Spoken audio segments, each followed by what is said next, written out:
Hi అండి. అందరికీ నమస్కారం. Welcome to my channel. ఈ వీడియోలో పెన్షనర్స్ అందరికీ గుడ్ న్యూస్ అండి. విజయవంతమైన పెన్షనర్స్ ధర్నా అనైతే అప్డేట్ రావడం జరిగింది. మరి దీనికి సంబంధించిన పూర్తి తాజా సమాచారాన్ని వీడియోలో తెలుసుకుందాము.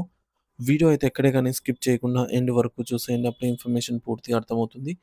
అలాగే వీడియో చూస్తున్న ప్రతి ఒక్కరు వీడియోకైతే లైక్ చేయండి ఫ్రెండ్స్. ఈ వీడియోని తోటి ఉద్యోగ పెన్షన్ మిత్రులతో అయితే షేర్ చేయండి. కొత్తగా మన ఛానల్ చూస్తున్న వారు ఇంకా ఎవరైనా సబ్స్క్రైబ్ చేసుకోకుంటే వెంటనే మన ఛానల్ అయితే సబ్స్క్రైబ్ చేసుకోండి. దీని ద్వారా నేను చేసే లేటెస్ట్ వీడియోస్ అన్నీ మీ వరకు రీచ్ అవుతాయి.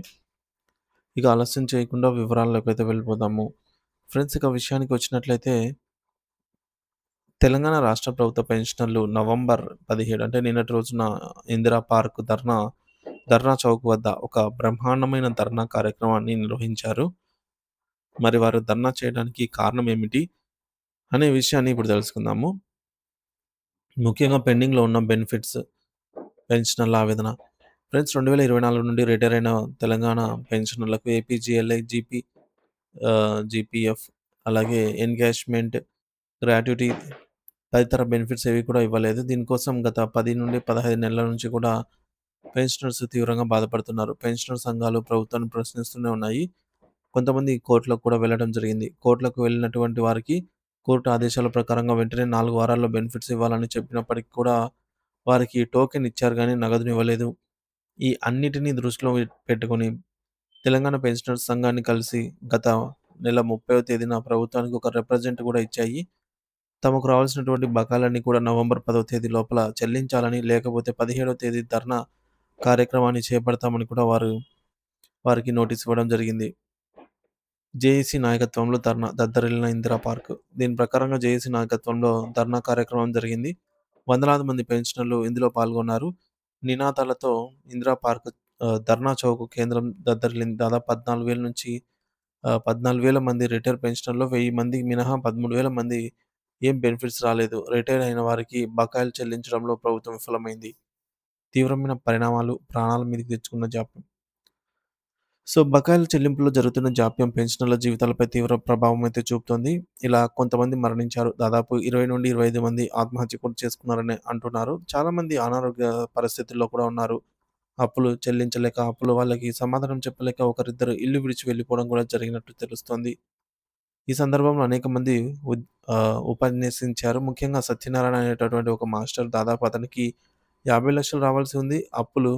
అప్పుల వారికి చెప్పలేక అతను జనవరి 34న రిటైర్ అయితే దాదాపు 5 నెలలు ఆఫీస్ చుట్టూ తిరిగినా కూడా ఫలితం లేదు.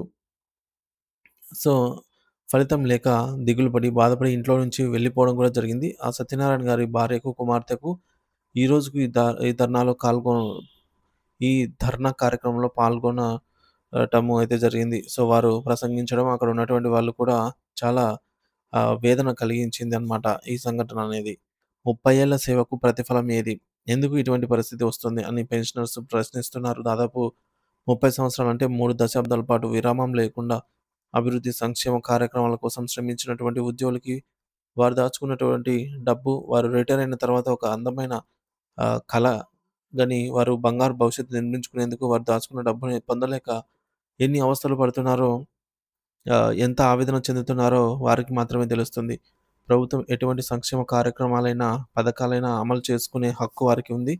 కానీ ఉద్యోగస్తులకు, పెన్షనర్స్‌కు రావాల్సినటువంటి బెనిఫిట్స్, వారికి ఇవ్వవలసినటువంటి సౌకర్యాలు, వసతులు తరతరాలుగా ఉద్యమించి సాధించుకున్నటువంటి హక్కుల్ని కాలరాసి, ఈ విధంగా వాళ్ళు కోరికల్ని తీర్చుకోకపోవడం అనేది సరైనది కాదు.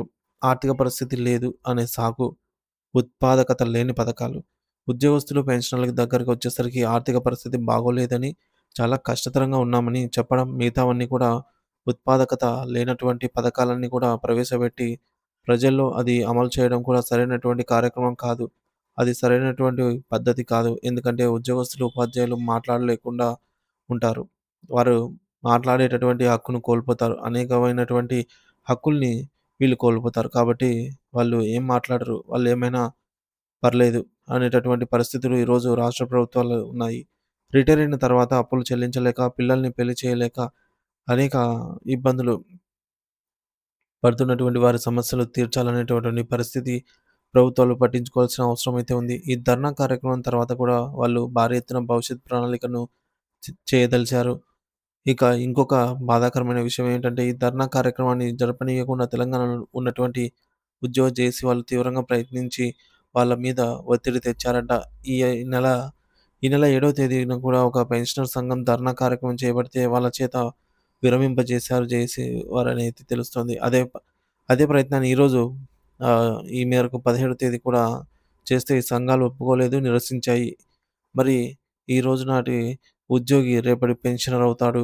మరి ఆ పెన్షనర్‌లకి మద్దతుగా నిలిచి, వారికి అండదండలుగా నిలిచి, వారికి చేయూతనిచ్చి వారి ఉద్యమానికి ఆహ్, వె వెన్నుగా నిలవాల్సిన వాళ్ళ సమస్యలు పరిష్కరించుకోవాల్సినటువంటి జేఏసీ ఉద్యోగ సంఘాలు గూడా ఈ ధర్నాను చేయనీయకుండా చేయడం అనేది ఎంత విచిత్రమో చూడండి. అందుకే దీన్ని నిరసిస్తూ తెలంగాణలో ఉన్నటువంటి పెన్షనర్ సంఘాల నుంచి జేఏసీ సంఘాలు కూడా బయటికొచ్చేసి వాళ్ళతో మాకేం సంబంధం లేదని చెప్పడం కూడా జరిగింది.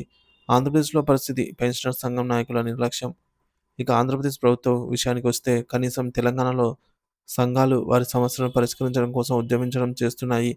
ధర్నా కార్యక్రమం చేశారు. ఆంధ్రప్రదేశ్‌లో అయితే ఈ పెన్షనర్ సంఘం నాయకులు అటువంటి ఊసే లేదు. వీరి సమస్యలను సాధించడంలో విఫలమైతే పర్వాలేదు కానీ, ఆ సమస్యలని ప్రభుత్వం దృష్టికి తీసుకొని వెళ్ళటంలోనే వాళ్ళు ఓడిపోతారు ఉన్నారు. సో, దీనికి ఉదాహరణగా 2020 ఏప్రిల్ నుంచి 2021 డిసెంబర్ వరకు రిటైర్ అయినటువంటి ఉద్యోగులందరికీ encashment of earned leaves difference రావాలి. గత ప్రభుత్వంలో వారు చెల్లించిన ఈ యొక్క చెల్లింపులు జరపాల్సి ఉంటే కనీసం బిల్లు పోయేటటువంటి అవకాశాన్ని కూడా ఇవ్వకుండా ఈ మేరకు సీఎఫ్ఎంఎస్ ప్రాబ్లమ్ ఉంది అని చెప్పి సీఎఫ్ఎంఎస్‌ని ఎనేబుల్ చేయకుండా వాళ్ళు వెళ్ళిపోయారు. ఆ తర్వాత వచ్చినటువంటి ప్రభుత్వం కూడా దాదాపు 15 నెలలు పైనైంది. ఈ బిల్లు పంపించడంలో ఇంకా నిర్లక్ష్యం వహిస్తూనే ఉన్నారు. ఈ సమస్యని ఏ పెన్షనర్ సంఘ నాయకుడు కూడా వాళ్ళ ముందు తీసుకోలేకపోతుందంటే ఎంత విచిత్రమో ఆలోచించండి. ముఖ్యమైన డిమాండ్‌లు పెన్షనర్ల ఐక్యత అవసరం. పెన్షనర్ సంఘాలు చేయాల్సినటువంటి డిమాండ్‌లు ఇవి. సకాలంలో పెన్షన్ బెనిఫిట్స్ ఏ రోజైతే ఒక ఉద్యోగి రిటైర్ అవుతాడో ఆ రోజే పెన్షనర్ బెనిఫిట్స్ రావాలి. కనీసం ఒక నెలలోనే రావాలి. మెరుగైన హెల్త్ కార్డ్‌లు దేనికి పనికి రావటం లేదు. అనేకమైనటువంటి ఇబ్బందులున్నాయి. అవసరమైతే మేము కొంత అమౌంట్‌ని కూడా చెల్లిస్తామనే భావనలో ఉండి, దాన్ని ఇన్సూరెన్స్ రూపంలో తీసుకోవాలని ఎన్నో ఏళ్ల నుంచి అయితే అడుగుతున్నారు. అది అలాగే ఉంది. ఆరోగ్య పరిమితి పెంపు రూ. 2,00,000 నుంచి కూడా 5,00,000కు దాన్ని పెంచాలని ఆరోగ్య సమస్య ఈ సమస్య అనేది తీరలేదు. కమ్యుటేషన్ వడ్డీ రేట్లు, కమ్యుటేషన్ వడ్డీ రేట్లు మార్పు ప్రకారంగా 10 సంవత్సరాలు 3 నెలల్లో చెల్లిస్తే సరిపోతుందనే విషయాన్ని 15 సంవత్సరాలు చేస్తే దాన్ని కూడా ప్రశ్నించడం లేదు.